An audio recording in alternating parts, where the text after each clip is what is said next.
First alert update, an Elkhorn man is charged in the killings of a newlywed couple inside a bar. 57-year-old Thomas Rout Jr.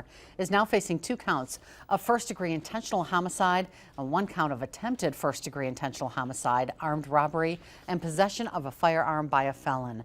Gina and Emerson Weingart were gunned down just after midnight on February 1st.